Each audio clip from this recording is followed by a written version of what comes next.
take a look at some sweeps from the reverse Riva guard. But first I want, for those that are newer to it, want you to understand where the position comes out of. One of Carlos's strongest passes, basic pass, is this cut across pass. If he gets as far into it, we have options, but it's a tough place to be. So the guard itself looks like this, just like Riva where you're weaving the leg around his thigh.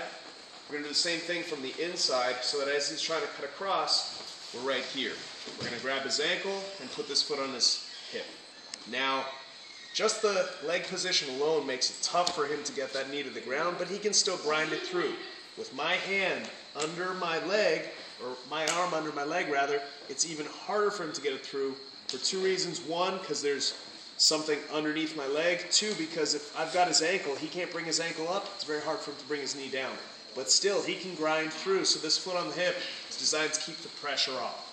Now, from here we've got a number of attacks. Our first one, see it a lot.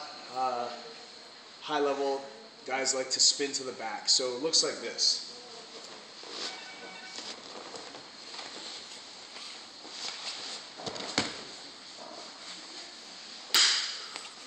Let's break that down.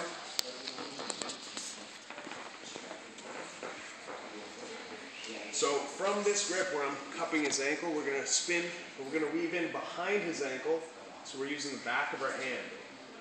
If you're new to it, it's good to give a bit of a swing, but better, it's a little safer to keep the foot on his hip. We're going to curl our hips up, curl our shoulders up. This hand's going to make a beeline for his knee. And we're going to use our arm under his leg to help us rotate. From here, we want to let our hips drop so the weight of our hips makes him step forward. This leg now is going to weave in behind his leg. We're going to keep his ankle while we reach for his belt. We're going to pull so that his weight comes off his feet. We're going to kick. And as he lands, I want this hand to be in his neck. We're going to put a foot on the thigh. Bring this leg all the way across and start reaching for his knee so we can set up our bow and arrow choke. Bring that leg wide and to finish. One more time.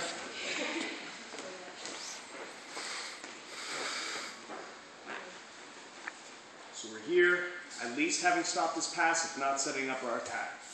Weave in behind, curl up, spin behind, let your hips drop. Common mistake is to try to do it from here, but I'm too crunched up. I need to let the weight of my hips make them step. Now I've got plenty of space, so even if I'm not super flexible, I can get that hook in. Some guys prefer to keep this leg outside, which is fine, because this is going to be my first hook when I take his back. But when you're first learning it, keep the legs in here, pull, kick, and have that hand ready to meet him so that you're ready to start looking for your bow and arrow right away.